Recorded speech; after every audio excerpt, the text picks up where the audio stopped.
Kisah Qorun dan hartanya. Qorun ketika miskin, Qorun ketika kaya, Nabi Musa alaihissalam, utusan Nabi Musa alaihissalam, para penduduk. Kisah Qorun dan hartanya.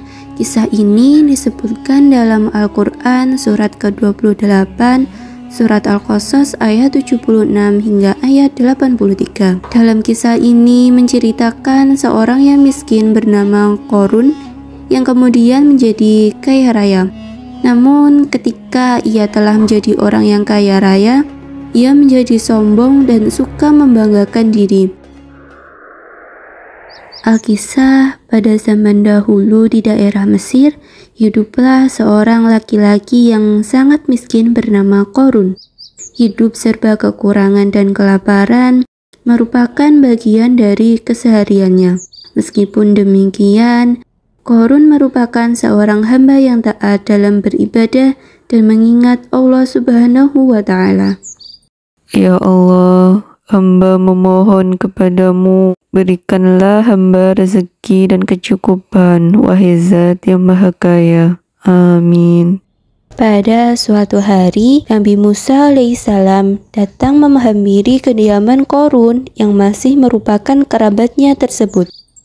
Qorun merupakan salah satu sepupu Nabi Musa alaihissalam, anak dari pamannya yang bernama Yashar, adik kandung Imron, ayah Nabi Musa alaihissalam. Assalamualaikum Qorun. Waalaikumsalam. Ternyata engkau saudaraku Nabi Musa alaihissalam. Ada apa kiranya engkau datang menemuiku, wahai Nabi Musa alaihissalam, utusan Allah Subhanahu wa Ta'ala? Kedatanganku menemuimu hanya untuk berkunjung. Bagaimana kabarmu, wahai saudaraku?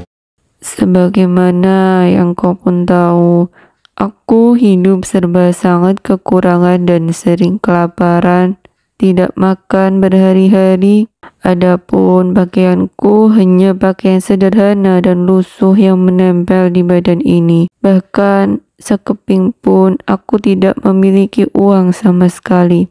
Wahai utusan Allah, Nabi Musa alaihissalam, aku tidak tahu apa yang harus ku perbuat dan lakukan lagi. Jika berdoa, tentu aku sudah dan tidak pernah lupa untuk berdoa kepada Allah Subhanahu wa Ta'ala.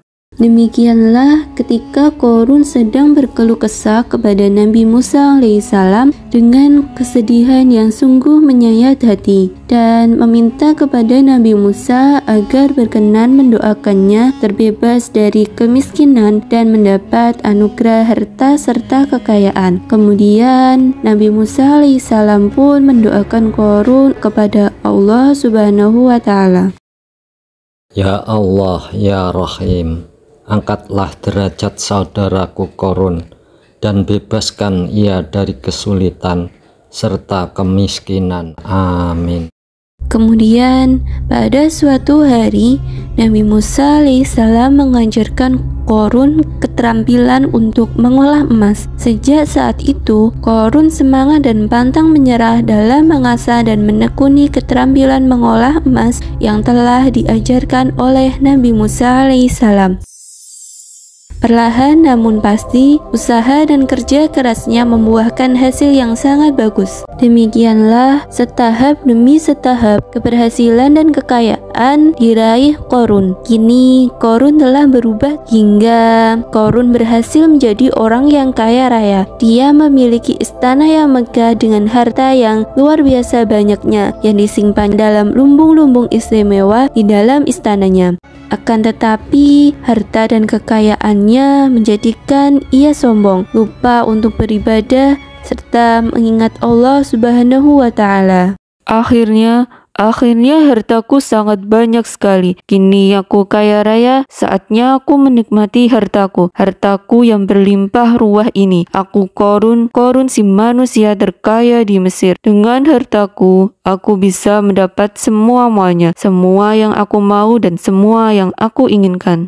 Tidak berhenti sampai di situ saja perubahan sifat dan akhlak Qarun, hingga di suatu hari datanglah seorang utusan Nabi Musa alaihissalam yang menemui Qarun di istananya.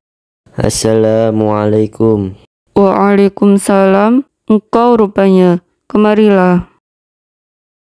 Terima kasih Qarun. Jadi aku diutus Nabi Musa alaihissalam untuk mendatangi orang-orang yang mampu seperti engkau Qarun. Sebagaimana yang engkau tahu, Allah Subhanahu wa Ta'ala mewajibkan bagi hamba-hambanya untuk menyedekahkan sebagian hartanya agar dapat dibagikan kepada orang-orang yang lebih membutuhkan. Aku tidak mau. Kau tahu, kalau tentang membantu, aku pun sudah sering membantu orang-orang miskin yang membutuhkan bantuanku. Tapi mereka harus mengembalikan bantuan uangmu dengan jumlah yang jauh lebih besar. Lalu kenapa? Lagi pula mereka juga tidak keberatan. Dengar, aku mengumpulkan semua harta-harta ini dengan susah payah dan hasil dari kehebatan ilmu serta usahaku.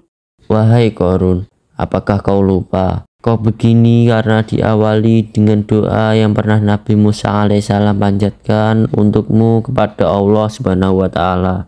Kau bilang doa Musa? Hei kau, jangan asal bicara. Dengarkan baik-baik. Tidak ada sekeping pun uang yang akan aku berikan kepadamu untuk bersedekah. Sekarang pergilah, jangan datang kemari lagi.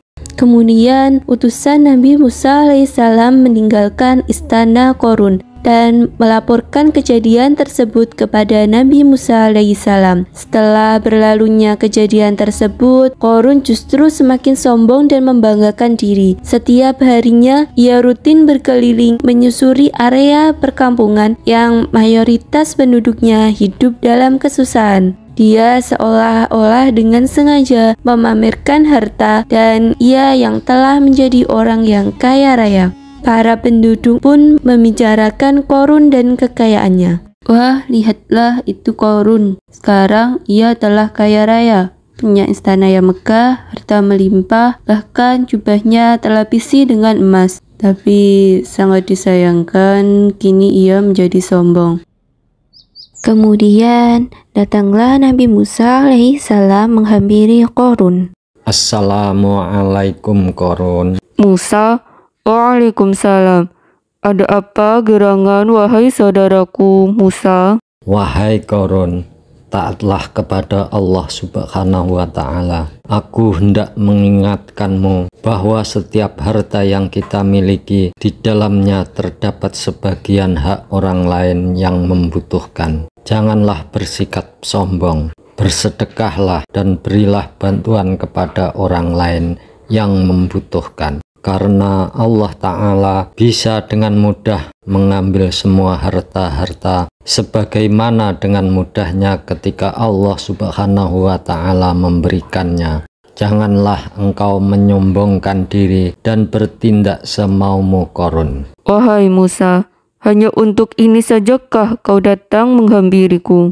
Aku memberimu nasihat karena aku juga saudaramu dan karena aku adalah utusan Allah Subhanahu wa Ta'ala. Tidaklah semua ini terjadi kecuali atas izinnya. Ingatlah masa lalu engkau dulu yang hidup dengan kesulitan dan kesusahan, sehingga kemudian Allah Subhanahu wa Ta'ala telah merubah keadaanmu. Jangan bicarakan lagi masa laluku, hei Musa. Kau tahu, aku mendapatkan ini semua dengan susah payah dan ilmu yang aku miliki, kan karena Allah. Kau ingat dulu utusanmu yang datang menemuiku dan sekarang kau pun meminta hal yang sama. Aku tetap tidak akan mau. Dan ingat, jangan memberiku nasihat lagi. Aku jadi mencurigaimu. Lama-lama kau ingin meminta semua harta-hartaku. Rasanya aku ingin mengatakan kepada semua penduduk, jika kau hendak merampas harta-hartaku, sudah cukup. Kau hanya menggangguku saja. Pergilah kau Musa. Setelah peristiwa tersebut yang mendapati kedurhakaan Qarun kepada Allah Subhanahu wa Ta'ala semakin menjadi-jadi, Kemudian tibalah masanya, suara petir bergemuruh dan bumi mengguncang istana megah Qarun. Qarun panik, tapi tidak untuk menyelamatkan dirinya terlebih dahulu. Hah? Kenapa? Ada apa ini? Apa yang terjadi? Hartaku. Bagaimana hartaku? Qarun justru berlari menuju lumbung harta-hartanya dan hendak menyelamatkan harta-harta tersebut. Tetapi takdir berkata lain. Qarun dan harta-hartanya masuk tenggelam ke dalam retakan akibat guncangan bumi yang dahsyat tersebut. Demikianlah akhir kisah Qarun dan hartanya, sebagaimana disebutkan dalam surat Al-Qasas ayat 81. Allah Subhanahu wa Ta'ala berfirman yang artinya, maka kami benamkan dia Qarun beserta rumahnya ke dalam bumi, maka tidak ada baginya satu golongan pun yang akan menolongnya selain Allah, dan dia tidak termasuk orang-orang yang dapat membela diri.